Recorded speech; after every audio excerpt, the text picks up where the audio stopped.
नमस्कार मंडळी, तर पुन्हा एकदा नवीन ब्लॉगमध्ये तुमचं स्वागत आहे.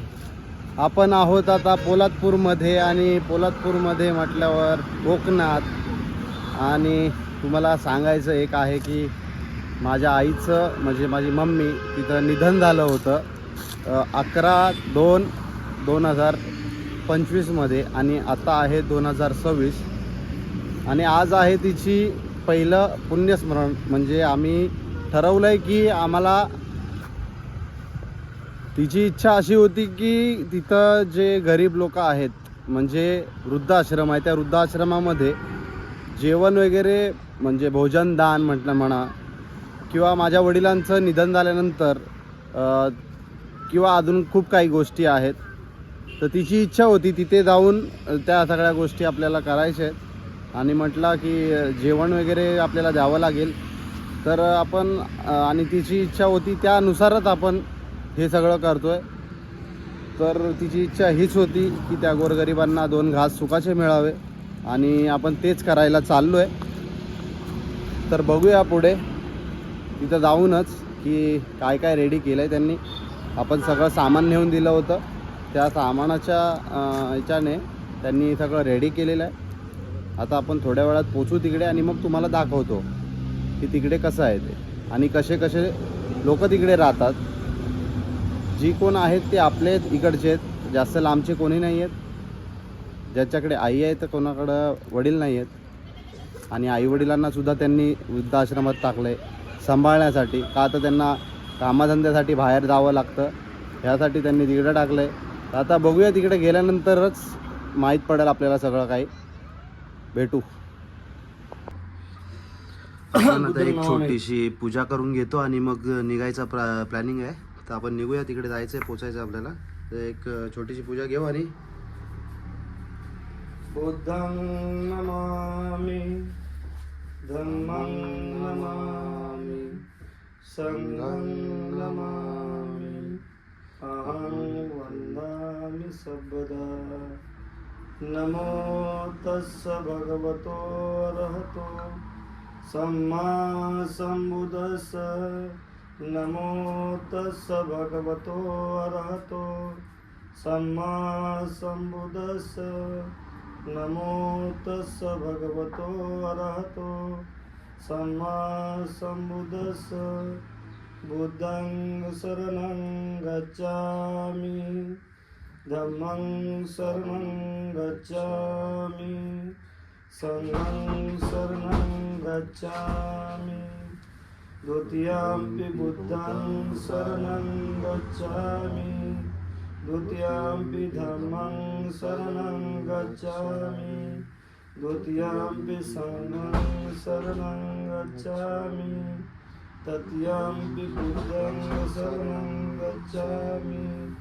तृतीयंपि धम्मं शरणं गच्छामि. तृतीयंपि संघं शरणं गच्छामि. प्राणातिपाता वीरमणि सिक्खापदं समादयामि. कामेषु मिच्छाचारा वीरमणि सिक्खापदं समादयामि.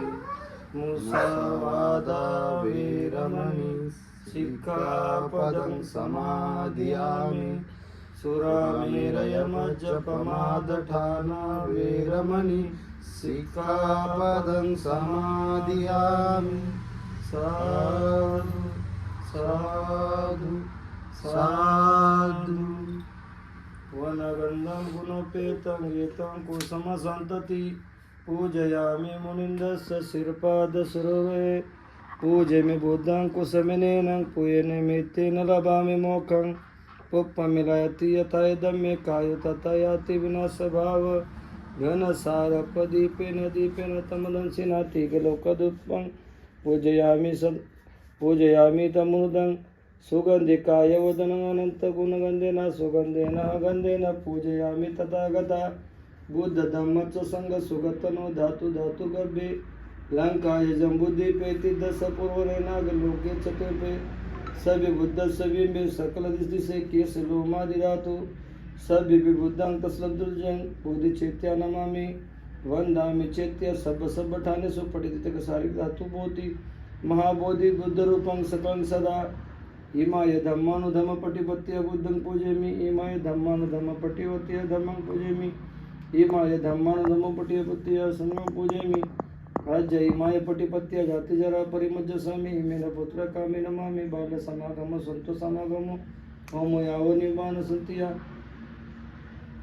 दिव्य प्रभरत्न तु साधु वरदान तु आद्य कुलभूषण तु भीम राजा सकल विद्यापती ज्ञान सत्संगती शास्त्र शासनमती बुद्धी तेजा पंकजा नरवरा सजन उदरा भगवंता आमचा करा भक्त काजा चौदार संगरी शस्त्र जरिता करी कापला हरी उनी रौर रूपा मुक्तिपथ कोणता जीर्ण स्मृती जाळता उजाळला गतिका मार्ग साजा राष्ट्रघटना कृती बोलते भारती ज्ञान शासन शासनमती बुद्धी तेजा पंकजा नरवरा सजन उदरा भगवंता आमचा खरा भक्त काजा साधू साधू साधू या पाया पडून घ्या सगळ्यांनी. छोटू छोटू डान्सच्या सुरुवात चल. हा एका का नाही हा तू मग दीदी मग दीदी मग मी. खाली बसून नीट हा, नीट.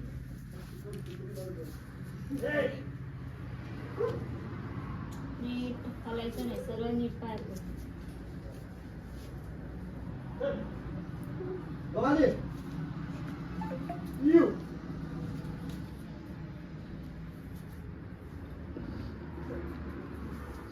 सगळ्यांनी पाया पडून घेऊया आणि आपण पुढे जाऊन तिकडेही आपल्याला पूजा घ्यायची आहे आणि मग तिकडे भेटू डायरेक्ट.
महाराष्ट्राचे आराध्यदैवत काय छत्रपती शिवाजी महाराज उदाहरण सावित्रीबाई ज्योतिबा फुले तसेच आरक्षणाचे जनक श्री शाहू महाराज यांच्या पवित्र स्मृतीस विवार अभिवादन करतो. आज रोहिणी रवींद्र सागपाळ यांचा प्रथम स्मृती दिन म्हणून आज साजरा करत आहे. महत्वाचं की कुठल्या प्रकारचा अन्नदान किंवा आपण त्याच्या आपल्या स्मरणात राहिले पाहिजे. आपली आई असेल, बहीण असेल, मर्द असेल, यासाठी बौद्ध समाजामध्ये रूढी परंपरा ही 3 वर्षापर्यंत असते. परंतु ज्यांच्या त्यांच्या हिमतीवरती त्यांच्या मुलांनी त्यांच्या आई वडिलांची आठवणी जागृत राहावी आणि करायचं असते. आणि आज आमची भाऊजाई हे आमच्यामधून निघून गेली. आज 1 वर्ष पूर्ण होत आहे. तरी तिला तिच्या आत्म्यात चिरशांती लाभो आणि आमच्या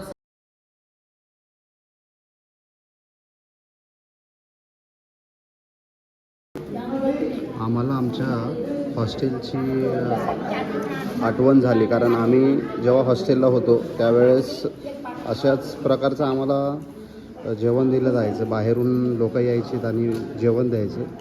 आणि ह्या सगळ्या गोष्टीमधून आम्ही आता पुढे आलो, बाहेर निघालो. खूप गरिबी काढली, त्यामुळे तुम्हाला पण माहितीच आहे चांगलंच. आता हे जेवत आहेत ना, हे आम्ही पण एक काळ होता हॉस्टेलमध्ये, आश्रमशाळा होती, त्या शाळेमध्ये आम्ही शिकलो. त्यामुळे आम्हाला माहिती आहे याच्यामध्ये काय कसं असतं आणि कसं नाही ते दिवस कसे काढावे लागतात.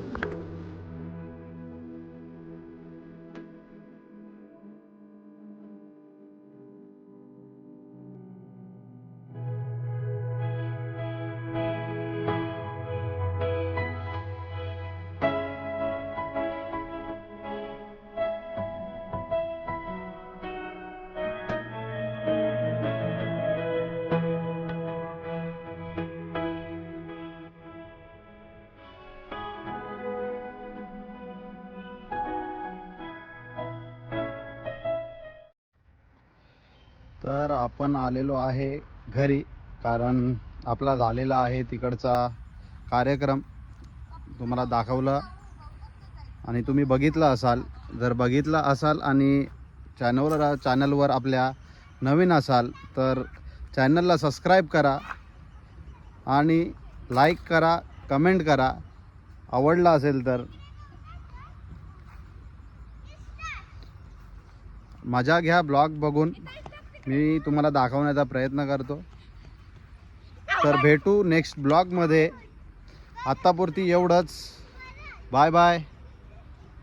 जय महाराष्ट्र.